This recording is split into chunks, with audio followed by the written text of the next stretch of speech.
चलिए फ्रेंड्स, मैं संजीव बंसल आज आपको सीए फाउंडेशन के लिए सबसे पहला chapter ratio, proportion, indices and logarithmic ये पढ़ाने जा रहा हूं। तो इसमें सबसे पहला जो टॉपिक है माय फ्रेंड्स, वो हमारा टॉपिक क्या है? रेशियो। फाइन, चल रेशियो माय फ्रेंड्स, रेशियो क्या है? Ratio is a comparison of the size of two or more quantity of same kind by division. Means जब हम रेशियो की बात करते हैं तो कोई भी रेशियो अगर हमें निकालनी है तो रेशियो क्या दिखा रहा है? एक न्यूमरेटर और एक डिनोमिनेटर, उसके बीच में एक रिलेशनशिप दिखा रहा है। तो अब जो न्यूमरेटर है और जो डिनोमिनेटर है, ऑफ कोर्स वो सेम काइंड का होना चाहिए। जैसे मैंने कहा दो पार्टनर्स हैं ए एंड बी, पार्टनर्स हैं, मिलकर काम कर रहे हैं, जो भी प्रॉफिट लॉस होगा आपस में एक रेशियो में डिवाइड कर लेंगे। तो मान लीजिए मैंने कहा 5:3। तो माय फ्रेंड्स ये क्या है? ये एक रेशियो है, और रेशियो क्या है? सेम काइंड की। मींस प्रॉफिट है या कोई लॉस है तो वो इस रेशियो में डिवाइड हो जाएगा। तो रेशियो के अंदर ये जरूरी है कि जो हम बात कर रहे हैं वो सेम नेचर की या सेम काइंड की बात करें। अब मान लीजिए 1 मिनट के लिए मैंने कहा कि रेशियो की बात कर रहे हैं, ऊपर क्वांटिटी केजी में है और मैंने कहा दूसरी क्वांटिटी ग्राम में है, तो ये रेशियो ठीक नहीं होगी, क्योंकि केजी और ग्राम, तो या तो दोनों को केजी में कन्वर्ट करिए या दोनों को ग्राम में कन्वर्ट करिए। बात समझ आ रही है? तो रेशियो के अंदर जो भी हम न्यूमरेटर और डिनोमिनेटर ले रहे हैं वो सेम नेचर का, सेम काइंड का होना चाहिए। ठीक, चलिए अब जरा कुछ चीजें हम पढ़ते हैं इसके अंदर।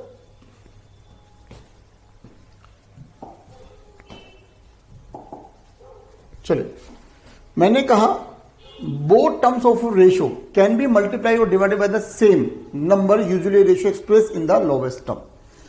मींस यहां पे हम क्या बोल रहे हैं कि जो रेशियो है वो हम लोवेस्ट टर्म के अंदर डिनोट करते हैं। और लोवेस्ट टर्म के अंदर डिनोट करते हैं, जरा उसको देखें। अगर हम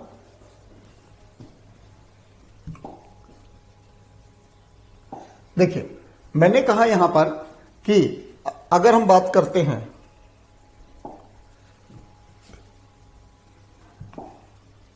मैंने कहा यहां पर अगर हम बात कर रहे हैं कि रेशियो जो है वो लोवेस्ट फॉर्म में होनी चाहिए। अगर मैंने जैसे भी थोड़ी देर पहले आपसे बोला कि ए और बी दो पार्टनर्स हैं, अभी मैंने बोली ना आपसे बात कि ए और बी दो पार्टनर्स हैं, तो अगर हम ये बोलेंगे कि जो उनकी प्रॉफिट शेयरिंग रेशियो है ए और बी की वो 4:2 है। आई एम नॉट सेइंग कि incorrect, but in not at lowest form. तो हमें पता है सर 2 से डिविजिबल है, तो बेटर रहेगा कि हम इसे 2:1 लिखें। क्या मेरी बात समझ आ रही है? यानी कि यहां पर जो हमारी रेशियो है वो लोवेस्ट फॉर्म में होनी चाहिए। हमारी रेशियो को अगर मैंने कहा ए और बी, रेशियो 5:3 है। आप किसी भी कॉमन फैक्टर से मल्टीप्लाई करते हैं, किसी भी कॉमन फैक्टर से डिवाइड करते हैं, कोई फर्क नहीं पड़ता। मैंने कहा 5:2, यहां भी मैंने 3:2, अगर ऐसे करा, ठीक है जी, तो यानी कि 10:6। तो 5:3 और 10:6 एक ही बात है। तो यानी किसी एक कॉमन फैक्टर से हम रेशियो को मल्टीप्लाई कर सकते हैं, किसी एक कॉमन रेशियो से हम डिवाइड भी कर सकते हैं। मैंने कहा 7:14, तो अगर मान लीजिए मैंने यहां पे 7 से डिवाइड कराया कॉमन रेशियो से 1:2, दैट्स एब्सोल्युटली राइट। तो यानी किसी एक रेशियो को हम किसी भी कॉमन फैक्टर से मल्टीप्लाई करा सकते हैं, किसी भी कॉमन फैक्टर से डिवाइड करा सकते हैं, एक्सेप्ट 0।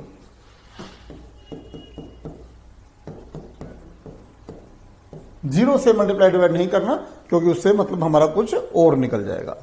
दूसरी बात, ऑर्डर। रेशियो का जो ऑर्डर है उसकी अपनी इंपॉर्टेंस है सर। मतलब मैंने कहा अगर रेशियो 4:3 है तो that is not equal to 3:4। इस बात को हम इस तरीके से भी समझ सकते हैं कि मैंने कहा एक पार्टनर संजीव बंसल, ठीक है जी, और मैंने कहा दूसरा पार्टनर जो है वो आप हैं, ठीक है जी, यू। अब मैं ये कहता हूं कि ये जो प्रॉफिट शेयरिंग रेशो है वो 5:3 है, या मैं कहता हूं 3:5 है। तो आपको क्या लगता है, एक ही बात है? क्योंकि अगर 5:3 है, इसका मतलब क्या हुआ? इसका मतलब ये हुआ 5 + 3 कितना हुआ? 8। 5 + 3 यानी कि 8। तो इसका मतलब ये हुआ कि 5/8 = 3/8। यानी कि अगर मैं ये बोलता हूं कि 8 रोटी हैं, ठीक है जी, तो इसका मतलब ये हुआ उसमें से 5 मेरे को मिलेंगी और 3 आपको मिलेंगी। लेकिन सर अगर इस तरह चलते हैं अगर हम, तो बात तो वही है, 3 + 5 अगेन 8। लेकिन अब डिफरेंस क्या है? Now it is 3/8 and it's 5/8। तो मतलब क्या निकला कि इसमें 3 रोटी, 8 रोटियों में से 3 रोटी मेरे को मिलेंगी और 5 आपको मिलेंगी। तो क्या लग रहा है, पहले वाली और ये वाली बात सेम है क्या? नहीं। तो इसका मतलब सीक्वेंस, ऑर्डर की अपनी इंपॉर्टेंस है रेशो के अंदर। ये बात समझ आ गई है? चलिए, ये बात मैं आपको पहले बता चुका हूं कि जो रेशो होनी चाहिए वो सेम काइंड में होनी चाहिए, यानी कि दोनों क्वांटिटीज, न्यूमरेटर की और डिनोमिनेटर, दोनों क्वांटिटीज जो हैं वो सेम होनी चाहिए सर, सेम नेचर की होनी चाहिए। ठीक है जी, ओके। फिर मैंने कहा सेम यूनिट्स। सेम यूनिट्स तो मैंने भी थोड़ी देर पहले बोला कि किलोग्राम और एक, अगर मान लीजिए हम बात कर रहे हैं 5 kg = 100 ग्राम, तो ये गलत होगा, ये गलत होगा। या तो दोनों को ग्राम में कन्वर्ट करिए या दोनों को केजी में कन्वर्ट करिए। तो वही बात फिर से रिपीट है कि दोनों क्वांटिटी सेम उसमें होनी चाहिए। ठीक है जी। अगला इक्विवेलेंट लाइक फ्रैक्शन। आप अपनी सीए की बुक्स ओपन करके बैठे हुए हैं, जो मैं अभी पढ़ा रहा हूं आपको वो पेज नंबर 1.2 पे पढ़ा रहा हूं। जो हमारी रेशो है माय फ्रेंड्स वो इक्विवेलेंट लाइक फ्रैक्शन के अंदर होनी चाहिए। जैसे उसमें है 2 1/3, ठीक है जी, = 3 1/3। ठीक है जी, मिक्स फ्रैक्शन है, तो इसको सोल्व करते हैं। I can say 7/3, I can say 9/3। ठीक है, तो मीन्स 3 यहां पे सेम है, तो I can eliminate it and 7:9। बोलिए जी, बात समझ आ रही है जी? क्लियर है? तो मेरा कहने का मतलब क्या हुआ कि यहां पर जो हम देख रहे हैं कि सॉरी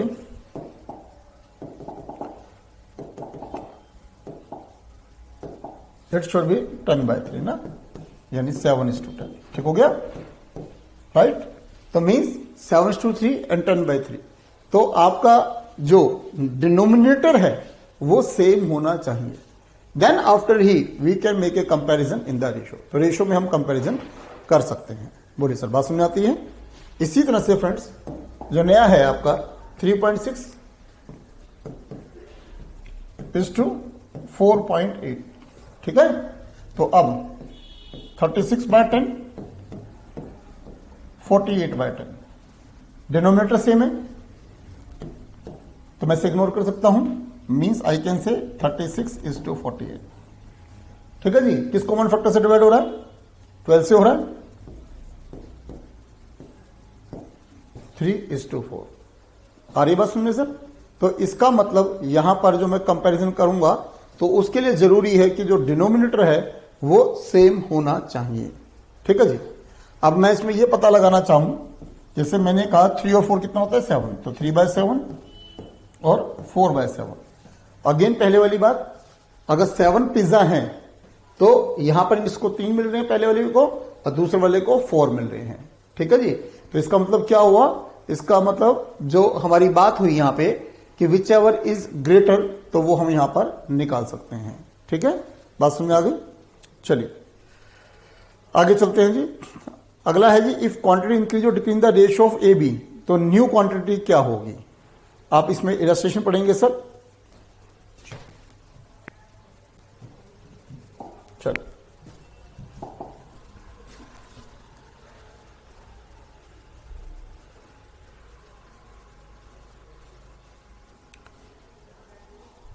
ये लीजिए सर, बुक है आपके पास, क्वेश्चन पढ़िए सर।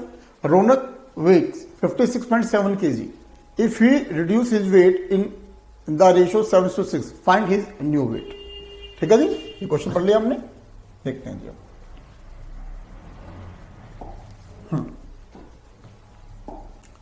तो मैंने कहा कि उसने जो रिड्यूस करा है 7:6 वेट रिड्यूस किया है, तो यानी कि 7 से 6 वेट रिड्यूस किया है, और उसका पहले वेट कितना था 56.7। ये क्वेश्चन है सर। तो sir we can go for the unitary method, unitary method पे जा सकते हैं। चलिए जी, तो जरा यूनिटरी मेथड पे चलते हैं हम इसके अंदर। हाँ जी, तो 1 के लिए 6/7, फिर उसका इनिशियली वेट कितना था 56.7 kg, तो रिड्यूस करके 6/7 इंटू 56.7 kg। अरे बस अपने सर, तो हम इसको सॉल्व करके इसकी नई क्वांटिटी जो है वो निकाल सकते हैं। दैट विल बी, ये निकल कर क्या आया 48.6 kg। Have you got it? आया सुनने? तो क्वेश्चन सीए की बुक का, लेकिन करने का तरीका हमारा अपना। ठीक है जी, चलिए अगला एग्जांपल है जी हमारा, हमें सिंप्लीफाई करना है 1/3 is to 1/8 is to 1/6। ठीक है, अभी मैंने क्या कहा आपसे कि रेशो के लिए आपका जो डिनोमिनेटर है वो सेम होना चाहिए, यानी 3, 8, 6 ये सेम होना चाहिए। तो 3, 8, 6 को सेम करने के लिए मुझे एलसीएम निकालना पड़ेगा। ठीक है जी, तो मैक्सिमम पहले 3 और 6 जा रहा है 3 से, तो 1, 8 एंड 2। अब 2 पे जा रहा है सर 1, 4 एंड 1। अब किस पे गया 4 पे 1, 1, 1। ठीक है जी, तो इसका मतलब रिजल्ट ये निकला 3 इंटू 2 इंटू 4। ठीक है जी, यानी कि 24। तो 24 यहां पे निकल कर आया है इसका एलसीएम। तो 24 लाना है सर, तो 24 देखिए मैं कैसे ला सकता हूं, जो 1/3 है। ठीक है जी, तो मैं यहां पे मैंने इसको कॉमन 8 से मल्टीप्लाई डिवाइड कराया, 8 3 24 करने के लिए 1/8। इसको सर 3 से मल्टीप्लाई करूंगा तो 24 आएगा। चलिए जी, नेक्स्ट 1/6, तो 1/6 को सर 4 से मल्टीप्लाई डिवाइड कराऊंगा तो 24 आएगा। ठीक कह रहा हूं? तो ये बात मेरी आपसे हो चुकी है सर कि किसी कॉमन फैक्टर से मैंने मल्टीप्लाई डिवाइड करा रहा हूं, कॉमन फैक्टर से मल्टीप्लाई डिवाइड करा रहा हूं, तो कोई इशू नहीं है सर। रिजल्ट ये होगा सर 8/24, 3/24 एंड 4/24। ठीक है जी, तो मीन्स जो रेशियो निकल कर आई सर हमारी, अब डिनोमिनेटर सेम है, यानी रेशियो फाइनल है सर हमारी अब 8:3:4। ठीक है जी, तो ये हमारी न्यू रेशियो निकल कर आ गई 8:3:4। ठीक हो गया? चलिए अब आप एग्जाम्पल 2 पढ़ रहे हैं सर अपनी बुक में 1.3 पेज पे।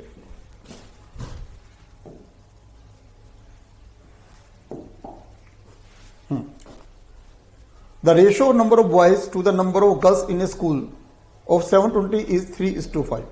देखिए उसने कहा number of boys to number of girls, यानी कि जो बॉयज एंड गर्ल्स की जो रेशियो है फ्रेंड्स वो 3:5 है, 3:5। ठीक हो गया? और उसने कहा यहां पे गर्ल्स इन स्कूल 720 स्टूडेंट्स हैं, जो टोटल स्टूडेंट्स हैं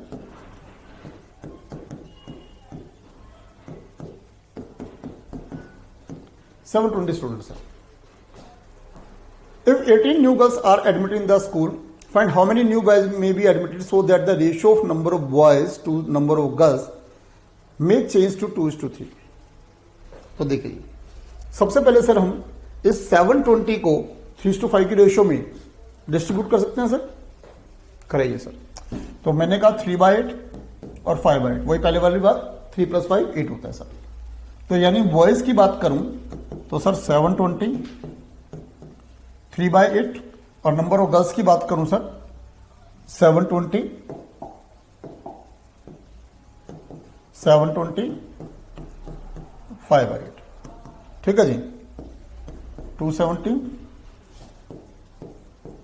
450।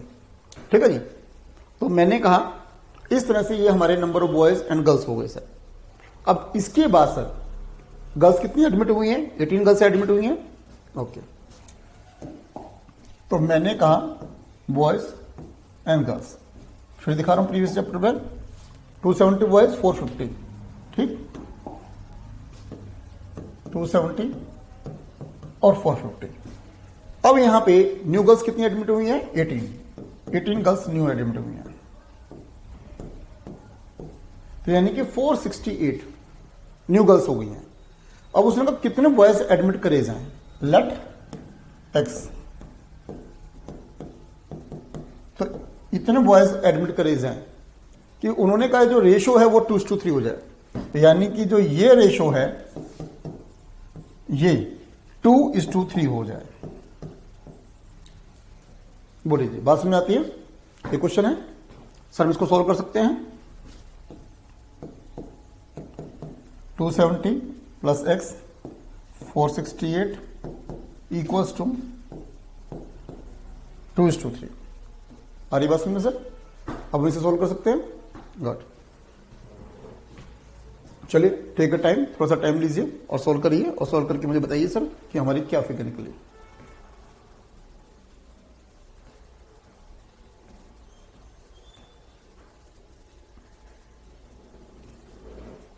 गुड, निकल गया। तो सर जब हम इसको सॉल्व करेंगे तो हमारा एक्स क्या आ रहा है? 42, ठीक है। इसका मतलब ये हुआ कि जो 42 नंबर ऑफ स्टूडेंट्स हैं boys, we have to admit कि ये हमारी कहानी 2:3 की रेशियो में आ जाए, ठीक है। अभी तो जस्ट मैथ्स की सर स्टार्टिंग हुई है, आगे आगे चलकर मैं आपको काफी ट्रिक्स वगैरह देने वाला हूं बिजनेस मैथ्स के अंदर, और शायद उसके बाद आपको सीए फाउंडेशन का जो बिजनेस मैथ्स है शायद वो काफी आसान लगने लग जाएगा। ठीक हो गया? चलिए जी, अब सर नेक्स्ट पेज आप अपनी बुक में निकाल लीजिए sir, 1.4 inverse ratio.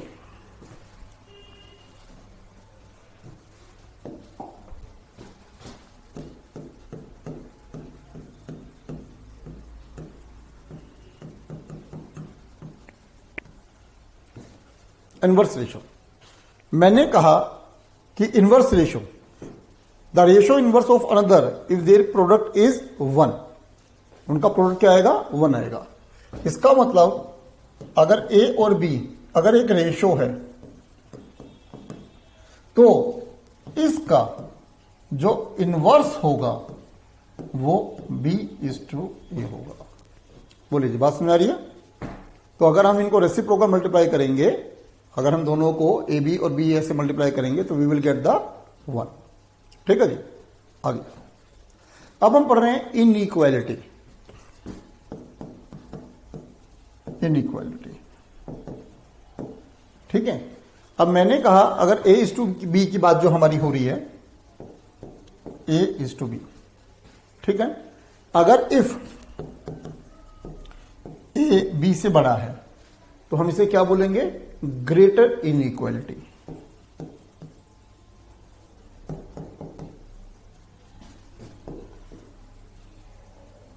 Greater inequality. और इसके opposite if A less than B है, ठीक है जी, तो ये क्या हो जाएगी? Less inequality. लेस इनइक्वालिटी, ठीक हो गया? आसान है, ठीक है जी। चलिए अब हम पढ़ेंगे आगे कंपाउंड रेशो।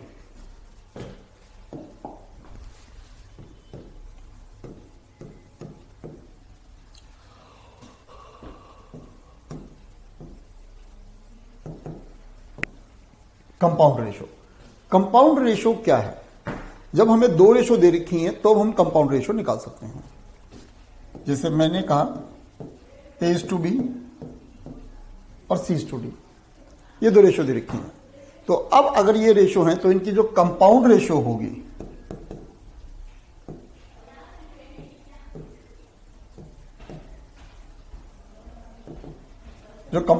होगी वो हमारी क्या होगी? AC इंटू BD, यानी AC और BD, that will be our compound ratio. तो फ्रेंड्स, मतलब ये जो क्वेश्चन है ये हमारे पास 1 मार्क्स में आ सकते हैं, तो हमें थोड़ा सा इनको क्या करना है? ध्यान देने की कोशिश करनी है। ठीक है जी। चलिए अगला हम पढ़ रहे हैं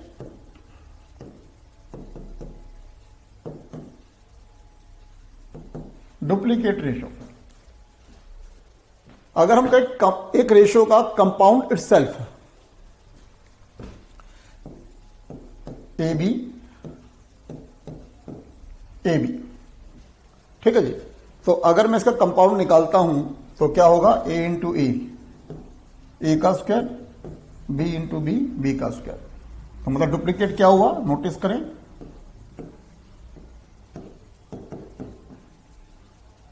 कंपाउंड इटसेल्फ, ठीक है जी, कंपाउंड इटसेल्फ। तो अपनी रेशो से कंपाउंड करेंगे तो then we will get the duplicate ratio, ठीक है जी। अब अगला आता है सर हमारा कि यहां पे जो हमने कंपाउंड रेशो निकाली इटसेल्फ, तो मैंने क्या बोला उसे, डुप्लीकेट रेशो। इसी तरीके से अगर ट्रिप्लीकेट की बात करता हूं, ठीक है जी, तो ट्रिप्लीकेट में आपको क्या नजर आएगा, वो 3 टाइम्स हो जाएगी जी ट्रिप्लीकेट में, ठीक है जी।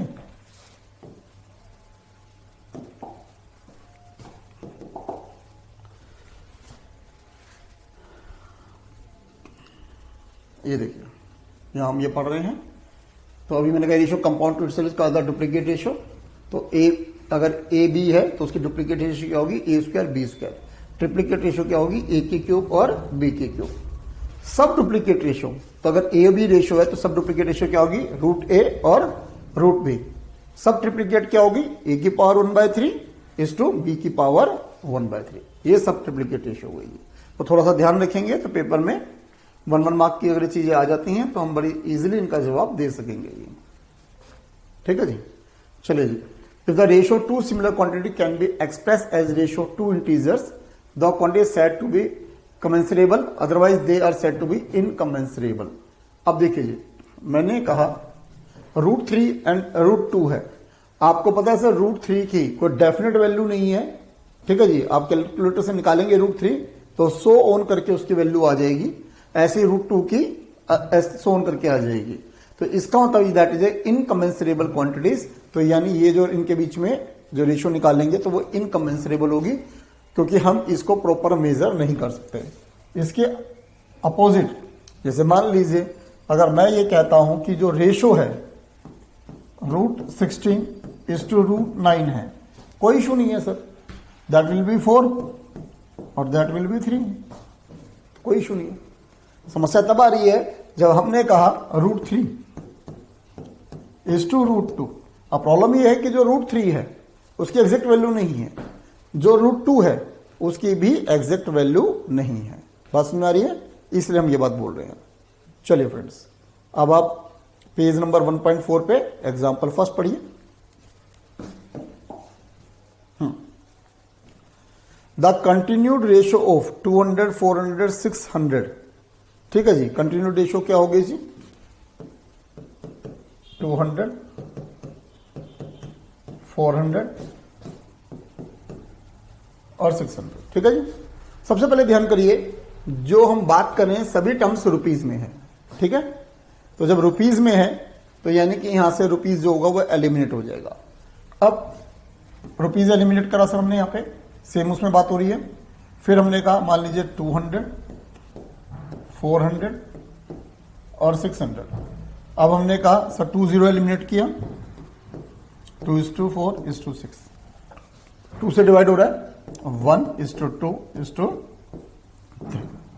तो ये हमारी रेशो कंटिन्यूड रेशो हो गई। तो कंटिन्यूड रेशो का मतलब क्या माय फ्रेंड्स, जब हम बात कर रहे हैं 2 से ज्यादा की, जैसे अभी तक तो बात चली थी ना 1:2 या 2:3, तो यहां पे कंटिन्यूड रेशो का मतलब 2 से ज्यादा है। तो जैसे हम पार्टनरशिप में पढ़ते हैं तो हम बोलते हैं ना सर कि ए, बी और सी 3 पार्टनर्स हैं सर, 5:4:3, ये इनकी रेशो है शेयरिंग प्रॉफिट लॉस की। Sir it's a continued ratio. तो ये क्या है सर हमारी, ये कंटिन्यूड रेशो है, ठीक हो गया। चलिए इलस्ट्रेशन फर्स्ट के नीचे जस्ट एग्जांपल फर्स्ट है, रीड आउट करिए। द मंथली, बिल्कुल ठीक, the monthly income of 2 person are in the ratio 4:5 and their monthly expenditure are in the ratio 7:9। If each save 50 per month, find their monthly income. देखिए उसने कहा जी जो monthly income है दो की,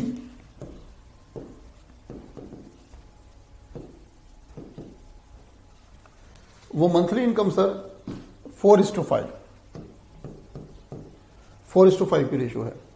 और जो मंथली एक्सपेंडिचर है सर उनका, उसकी जो रेशियो है वो 7:9 है। उसने कहा ईच सेव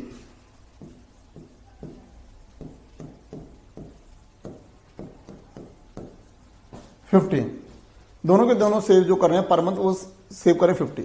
तो माइंड करने वाली बात है कि सारी चीज जो भी दे रखी है सर वो कहानी हमें मंथली दे रखी है। सर हमें एब्सोल्यूट क्या दे रखा है? एब्सोल्यूट में 50 दे रखा है। मेरी बात समझ आ रही है? तो सर मैं ये कह सकता हूं ना कि जो इनकम है उसमें से जो हमने सेव किया, अगर मैं उसको माइनस कर देता हूं तो I can get the expenditure. भाई जो इनकम है उसमें से हम सेविंग माइनस कर दें तो we can get the expenditure. तो देखिए जी, अब इनकम की मैं बात कर रहा हूं तो 4:5 ये तो एक रेशियो है। अब रेशियो का मतलब क्या है, समझना मेरी बात को। और ये हो सकता है ना सर इसकी इनकम 40,000 हो, नीचे के वाले की इनकम 50,000 हो और रिड्यूस करके 4/5 आया हो। सर ऐसा भी हो सकता है 80,000 हो, ठीक है जी, 1 लाख हो। बात आ रही है सुनिए सर। देन आफ्टर 4:5 आया। तो इससे हम क्या सीख रहे हैं? इसका अंदर ये हुआ कि दोनों तरफ एक कॉमन फैक्टर है, हो सकता है जिसको एलिमिनेट करके ये 4/5 आया हो, ठीक है ना, ऐसे ही हुआ होगा ना। तो इसका मतलब क्या है, एक कोई भी फंक्शन में इसके साथ रख सकता हूं। तो इसका मतलब मैं ये कह सकता हूं ना सर 4/x और 5/x फॉर एब्सोल्यूट के लिए, ठीक है जी। तो इनकम 4/x, सेविंग कितनी करी 50, 5/x सेविंग करी 50, ये क्या निकला एक्सपेंडिचर। तो अब एक्सपेंडिचर की रेशियो कितनी है 7:9। बताइए सर आया समझ में? ठीक हो गया। तो यानी कि इनकम में से सेविंग घटाया तो क्या निकल के आ गई एक्सपेंडिचर। तो ये इसका एक्सपेंडिचर, ये इसका एक्सपेंडिचर, रेशियो कितनी आ गई 7:9। ठीक है।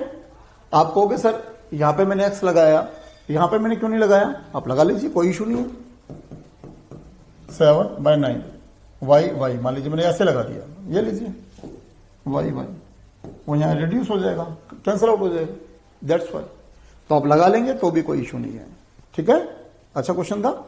चलिए अब इससे आप सोल्व कर लेंगे तो then you will get the value of your x। तो हमारे पास x की वैल्यू निकलकर सामने आ जाएगी कि हाँ भाई कि कितनी वैल्यू है। अब इसको आप सोल्व करेंगे तो x की वैल्यू कितनी आ रही है सोल्व करके 100। ठीक है जी, तो 100 आ रही है।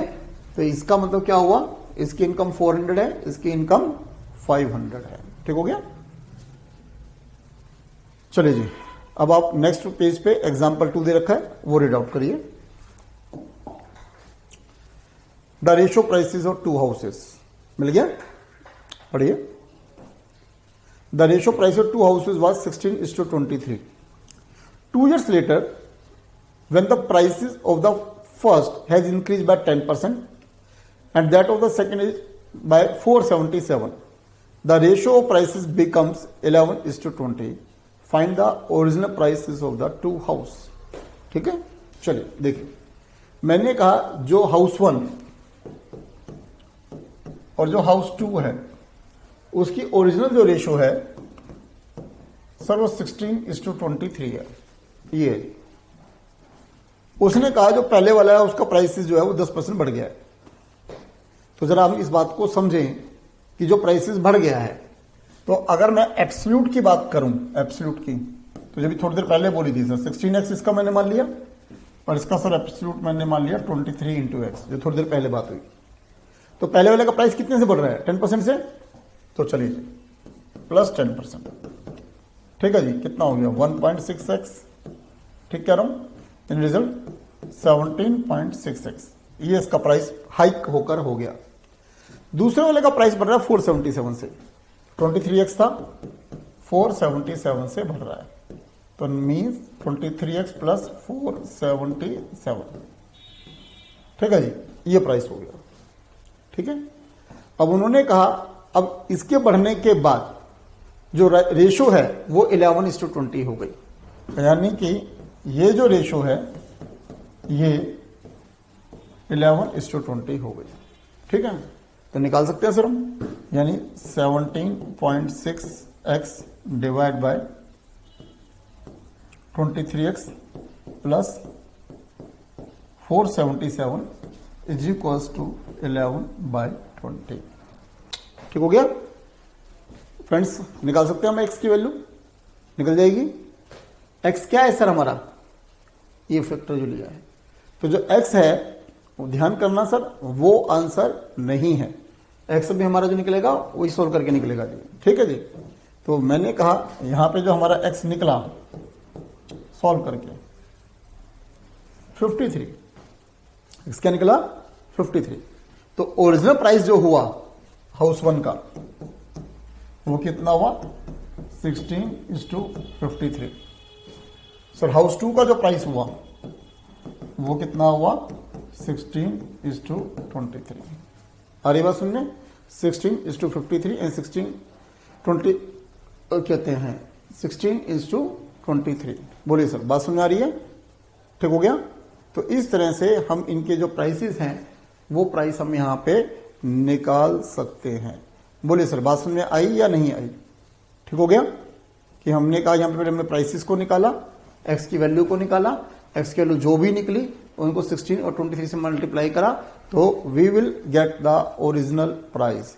तो हमारे पास यहां पर जो निकल कर आ जाएगा वो ओरिजिनल प्राइस निकल कर आ जाएगा। ठीक है, तो एक्स की वैल्यू निकली थी हमारी, सॉरी यहां पे 53 थी ना, लिखते ना 53 23 इंटू 53,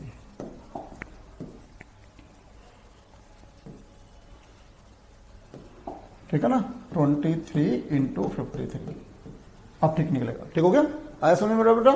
तो इस तरीके से हम हाउस 1 और हाउस 2 के जो प्राइसेस हैं वो निकाल सकते हैं। चलिए अगला क्वेश्चन पढ़िए जी, एग्जाम्पल 3, इसे जस्ट नेक्स्ट है। Find invert ratio with the total wages of the worker. मिल गया, पढ़िए। Find invert ratio will the total wages of worker of factory be increase or decrease if there be a reduction in the number of worker in the ratio 15:11 and increment in their wage of 22:25। उसने कहा sir total wages में बताना है ratio में क्या changes होगा sir, और यहां पर जो चेंज हो रहा है ना केवल नंबर ऑफ वर्कर्स में चेंज हो रहा है, इवन देन यहां पर जो वेजेस का जो अमाउंट है उसमें भी चेंज हो रहा है। जरा देखते हैं सर, मैंने कहा नंबर ऑफ वर्कर की जो रेशियो है,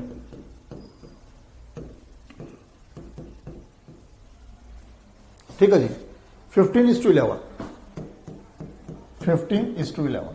तो सर अगर मैं एब्सोल्यूट में कहना चाहूं तो अगर मैं x से मल्टीप्लाई करता हूं तो पहले 15x था, ठीक है जी, तो अब वो 11x हो गया जी।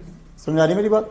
तो इसका मतलब पहले जो वर्कर थे, नंबर ऑफ वर्कर थे वो 15x थे जो रिड्यूस होके 11x हो गए सर, लेकिन जो वेजेस है सर वो बढ़ी है, जो वेजेस है सर वो बढ़ी है, तो वो बढ़ी है सर 22:25। ठीक हो गया। तो मतलब क्या हुआ कि अगर मैं ये कहूं 22y पहले वेजेस थी तो बाद में वो बढ़कर 25y हो गई। ठीक हो गया। अब हमसे मांगी क्या है रेशो टोटल वेजेस की,